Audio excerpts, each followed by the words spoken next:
প্রথম 10 আয়াত নাযিল হলো।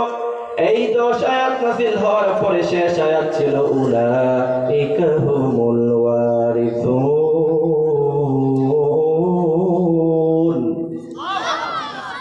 শেষ আয়াত ছিল উলাইকা হুমুল ওয়ারিসুন।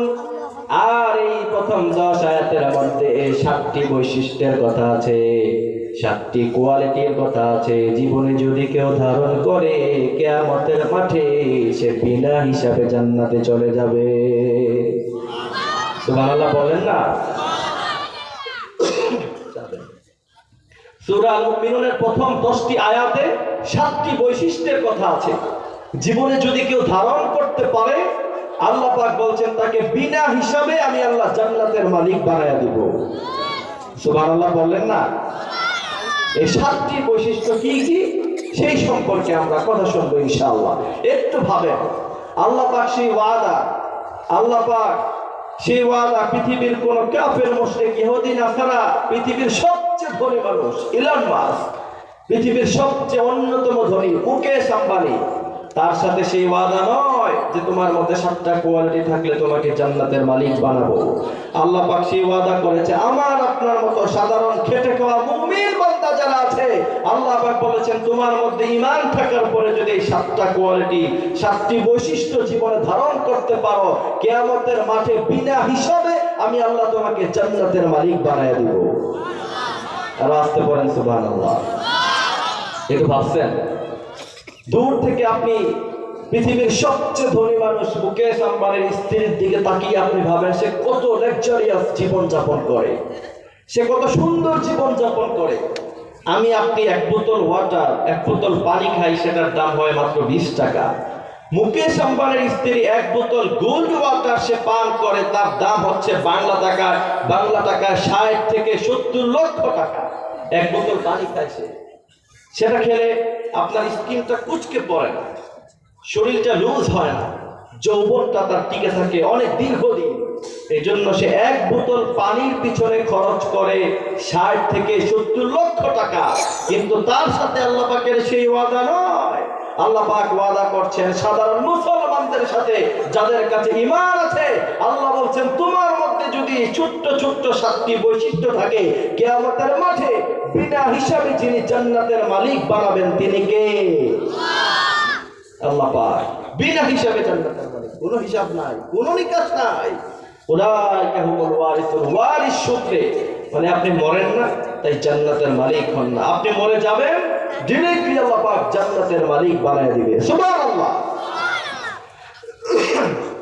এই সূরা মুমিনুনের 2য় নাম্বার বৈশিষ্ট্য হচ্ছে সাইয়েদনা কাব রাদিয়াল্লাহু তাআলা আনহু বলছেন যে পৃথিবীতে আল্লাহ পাক যা কিছু তৈরি করেছে কোনো কিছুই নিজ হাত দ্বারা আল্লাহ পাক তৈরি করেনি। শুধুমাত্র 3টা জিনিস আল্লাহ পাক নিজ হস্ত মুবারক দ্বারা, নিজ হাত মুবারক দ্বারা তৈরি করেছে।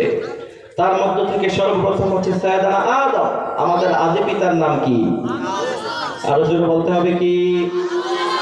সেজন্য রব্বুল আলামিন বলেন ওয়ালাকাদ কাররামনা বনি আদম ওয়া হামালনাহুম ফিল বাররি ওয়াল বাহর ওয়া রাযাকনাহুম মিনাত তাইয়্যিবাত ওয়া ফাদ্দালনাহুম আলা কাসীরিম মিম্মান খালাকনা তাফদীলা। আল্লাহ পাক বলছেন কাররামনা বনি আদম ও সারাফ আদম, তোমাদেরকে পৃথিবীর মধ্যে সবচেয়ে সম্মানের আসন, সবচেয়ে মর্যাদা আমাদেরকে যিনি দিয়েছেন তিনি কে? আল্লাহ পাক। 2য় নাম্বার হচ্ছে সাইয়েদনা কাব বলছেন তাওরাত, এই কিতাবটাকে আল্লাহ পাক নিজ হস্ত মুবারক দ্বারা লিখলেন।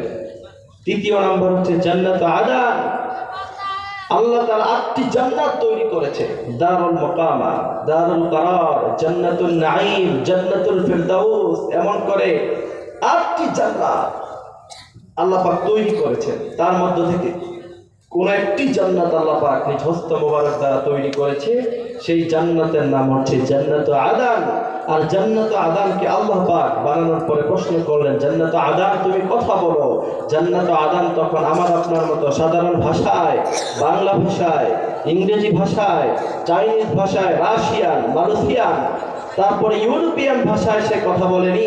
জান্নাত আদান তখন সূরা মুমিনুনের প্রথম 10 আয়াতে কারিমা আল্লাহ সুবহানাহু ওয়া তাআলাকে তেলাওয়াত করে শোনিয়েছে। সুবহানাল্লাহ। তার মানে জান্নাত আদান বোঝাতে চেয়েছে প্রথম 10টি আয়াতে এমন কিছু বৈশিষ্ট্য আছে যা জীবনে থাকলে জান্নাত আদানের মালিক অটোমেটিক্যালি যিনি আমাদেরকে বানিয়ে দিবেন, চিৎকার দিয়ে বলেন তিনি কে? একটি একটি করে আমরা শুনবো ইনশাআল্লাহ, তবে খুব লং টাইম নয়, অল্প সময় শুনবো, কিন্তু যা শুনবো সব কোরআন থেকে শুনবো। তাহলে চলেন সর্বপ্রথম সূরাতুল মুমিনুনের প্রথম 10 আয়াতে কারিমা তেলাওয়াত করে নেই, তারপরে আমরা একটি একটি করে আমরা বৈশিষ্ট্যগুলি শুনবো ইনশাআল্লাহ। আউযু বিল্লাহি মিনাশ শাইতানির রাজীম। বিসমিল্লাহির রাহমানির রাহিম। قد أفلح المؤمنون الذين هم في صلاتهم خاشعون والذين هم عن اللغو معرضون والذين هم للزكاة فاعلون والذين هم لفروجهم حافظون إلا على أزواجهم أو ما ملكت أيمانهم فإنهم غير ملومين। الله أكبر। চলেন এই প্রথম 10 আয়াত থেকে আল্লাহ পাক কি কি বৈশিষ্ট্যের কথা বলেছেন। রব্বুল আলামিন বলেন, قد أفلح المؤمنون الذين هم في صلاتهم خاشعون।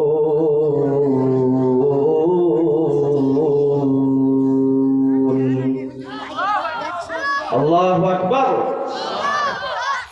রব্বুল আলামিন বলেন, গোলাম শোনো শোনো, قد أفلح المؤمنون, তারা অলরেডি সফল কাম হয়ে গিয়েছে, অলরেডি জান্নাতের মালিক হয়ে গিয়েছে। الذين هم في صلاتهم خاشعون والذين هم عن اللغو معرضون। প্রথম নাম্বার, যারা ঈমান আনয়ন করেছে আর খুশুখুজুর সাথে বড় নম্রভাবে ভদ্রভাবে যারা নামাজ আদায় করেছে। প্রথম নম্বর বৈশিষ্ট্য কি? বড় নম্রভাবে, বড় ভদ্রভাবে, বড় ধীরস্থিরভাবে যারা নামাজ আদায় করেছে, আল্লাহ বলেছেন তোমাকে বিনা হিসাবে আমি আল্লাহ জান্নাতের মালিক বানিয়ে দিব।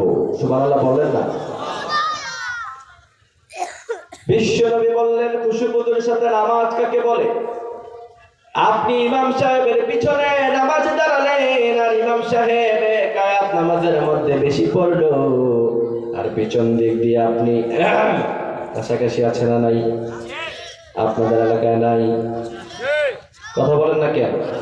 আছে না নাই? আপনারা একটু ধৈর্য সহকারে আমার সাথে বসেন, যদি না বসেন তাহলে আমি কিভাবে কথা বলবো? এটা কেমন কথা? চাপাইয়ের মানুষ তো এরকম না, অ্যাক্টিভ শ্রোতা থাকে চাপাইতে। আপনারা আর কত মিনিট? অলরেডি তো আপনার হচ্ছে 11:35 বেজে গেছে, আর অল্প সময় কথা বলবো। চলে যাবেন? থাকবেন তো ইনশাআল্লাহ? তাহলে আমার সাথে একটু আপনারা সায় দেন, তাইলে আমি ভালো কথা বলতে পারবো, আর নয়তো পারবো না। তাহলে প্রথম নাম্বার বৈশিষ্ট্য হচ্ছে ধীরস্থিরভাবে, নম্রভাবে, ভদ্রভাবে যারা নামাজ আদায় করে। আল্লাহ বলছেন উলাইকা হুমুল ওয়ারিসুন, কিয়ামতের মাঠে তিনি ওয়ারিস সূত্রে বিনা হিসাবে জান্নাতের মালিক বানিয়ে দিবে। সুবহানাল্লাহ বলেন না? তাহলে খুশুখুজু ধীরস্থিরভাবে নম্রভাবে নামাজ কাকে বলে? বিশ্বনবীর এক সাহাবা নামাজ আদায় করছিলেন, বিশ্বনবী মসজিদে নববীর মধ্যে দেখলেন, দেখে ওই সাহাবীকে বললেন, ও সাহাবা তোমার নামাজ হয়নি, তুমি আবারও নামাজ পড়ো। কি করো? তুমি আবার নামাজ পড়ো, তোমার নামাজ হয়নি। ওই সাহাবী আবার নামাজ পড়লেন, এরপরে বিশ্বনবী বললেন, ও সাহাবা তুমি যে নামাজ পড়লা তোমার নামাজ হয়নি, তুমি আবারও নামাজ পড়ো। কি করো? এমন ভাবে 3 বার বলল। ওই সাহাবী বললেন, ইয়া রাসূলুল্লাহর চাইতে ভালো করে নামাজ আমি আর পড়তে পারি না। এরপরে বিশ্বনবী বললেন, ও সাহাবা এদিকে আসো, তুমি শোনো, সাল্লু কামা রাআইতুমুনি উসাল্লি, আমাকে যেমন ভাবে নামাজ পড়তে দেখো তোমরাও ঠিক তেমন ভাবে নামাজ পড়বা। এরপরে বিশ্বনবী সাহাবীদেরকে নামাজ শিখালেন। বিশ্বনবীর সাহাবীরা পরে নামাজ শিখলেন। আজ থেকে ১৫০০ বছর আগে বিশ্বনবী আমাদেরকে যেমন ভাবে নামাজ শিখালেন, ১৫০০ বছর পরে আমরা চাপায়ের মানুষ ঠিক তেমন ভাবে নামাজ আদায় করি। সুবহানাল্লাহ বলেন না? বিশ্বনবী তাকে বলেন ধীরস্থির ভাবে, নম্র ভাবে, কেমন ভাবে তুমি নামাজ আদায় করবা। বাংলাদেশের বর্তমানের প্রধান উপদেষ্টা ডক্টর ইউনূস, সে যদি আপনার সামনে দাঁড়িয়ে থাকে আপনি কেমন ভাবে দাঁড়াবেন? হেলে দুলে দাঁড়াবেন? কথা বুঝতেছেন না? আপনি ঘাম মুছবেন, কথা বলেন না কেন? কাশি দিবেন, আপনি যেমন ভাবে বড় নম্র ভাবে বড় ভদ্র ভাবে নামাজের মধ্যে দাঁড়াবেন, আর যিনি বিশাল আকাশের মালিক, বিশাল জমিনের মালিক আপনার সামনে দাঁড়িয়ে আছে, আপনি যদি কাশাকাশি করেন নামাজ হলো? আরো জোরে বলেন হলো? এই জন্য বিশ্বনবী বলছেন ধীরস্থির ভাবে, নম্র ভাবে, ভদ্র ভাবে নামাজটা কেমন করে পড়বা। যদি তোমার হৃদয়ে আল্লাহর ভয় থাকে, আল্লাহ তাআলার ভয় যদি তোমার হৃদয়ে থাকে, লাউ খাশিয়াত কলবাহু লা খাশিয়াত জাওয়ারিহু, তোমার হৃদয়ে যদি আল্লাহর ভয় থাকে, অঙ্গ প্রত্যঙ্গের মধ্যেও একজনের ভয় থাকবে। চিৎকার দিয়ে বলেন তিনি কে? আল্লাহ। এই জন্য যখন নামাজে দাঁড়াবেন বিশ্বনবী বলছেন তুমি এটা মনে মনে ইমাজিন করবা, তুমি ভাববা, তুমি হৃদয়ে ধারণ করবা যে তোমার সামনে তোমার রব দাঁড়িয়ে আছে। আল্লাহু আকবার। আর তোমার পিছনে সাইয়েদুল আজরাইল, ডানে জান্নাত বামে জাহান্নাম। এটা যখন তুমি ভাববা, দেখো অটোমেটিক্যালি নামাজের মধ্যে তোমার খুশু, খুজু, নম্রতা, ভদ্রতা অটোমেটিক্যালি চলে এসেছে। সুবহানাল্লাহ। তাহলে আপনি কত বিশাল আকাশের মালিকের সামনে দাঁড়িয়ে আছেন, একটু কল্পনা করতে পারছেন? কত বিশাল আকাশ, পৃথিবী থেকে লক্ষ লক্ষ গুণ বড় একটি তারকা। সূরা ওয়াকিয়াতে আল্লাহ সেই তথ্য দিচ্ছেন। আল্লাহ তাআলা বলছেন আকাশের মধ্যে যে তারকাগুলি আছে, চাপায়ের ভাইরা একটু মনোযোগ দিয়ে শোনেন, এক একটি তারকা পৃথিবী থেকে অনেক বড়। তার থেকে আরো অনেক বড় বড় তারকার নাম হচ্ছে ব্ল্যাক হোল। সূরা ওয়াকিয়াতে আল্লাহ পাক বলছেন, রব্বুল আলামিন বলেন, ফালা উকসিমু বিমাওয়াকি'ন নুজুম।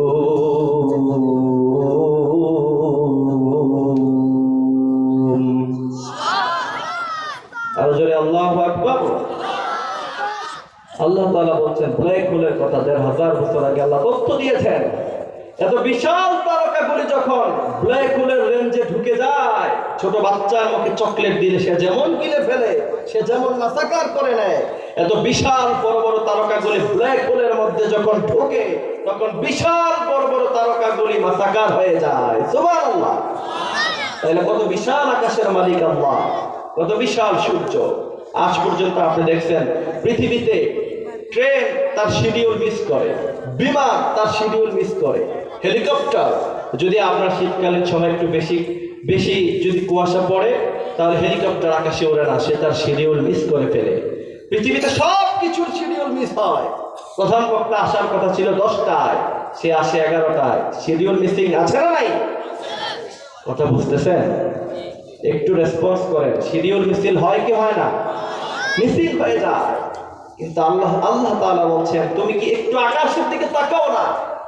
আফালাম ইয়ানজুরু ইলাস সামা, তুমি কি আকাশের দিকে একটু তাকাও না? একটু তাকাও, তুমি লক্ষ্য করো। ওয়াশ-শামসু তাজরি লিমুস্তাকাররিন লাহা, আকাশের মধ্যখানে যে সূর্য আছে, যে তারকা আছে, সে সকাল 6টায় 5টায় পৃথিবীবাসীকে আলো দেওয়ার কথা, সে জীবনে কোনোদিন আজ পর্যন্ত পৃথিবীর গবেষকেরা বলছে পৃথিবীর বয়স হতে পারে 3,00,000 বছর। আল্লাহু আকবার। কেউ বলছে 3,00,000 বছর। পৃথিবীর বয়স কত হয়েছে কেউ জানে না, জানেন যিনি তিনি কে?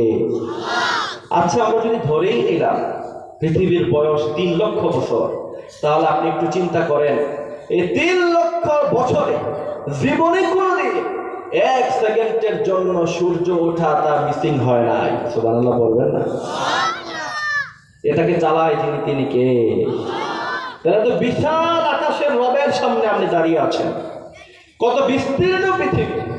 ইয়াজুজ মাজুজ যখন পৃথিবীতে ফাসাদ সৃষ্টি করলো, জুলকারনাইন বাদশার কাছে ইয়াজুজ মাজুজ যখন পৃথিবীতে আসে ফাসাদ সৃষ্টি করে, জুলকারনাইনের কাছে গিয়ে তিনার এলাকার লোকেরা বলেছিল, জুলকারনাইন আপনি তো প্রেসিডেন্ট, আপনি ইয়াজুজ মাজুজ আর আমাদের মধ্যখানে বিশাল একটা প্রাচীর তৈরি করেন।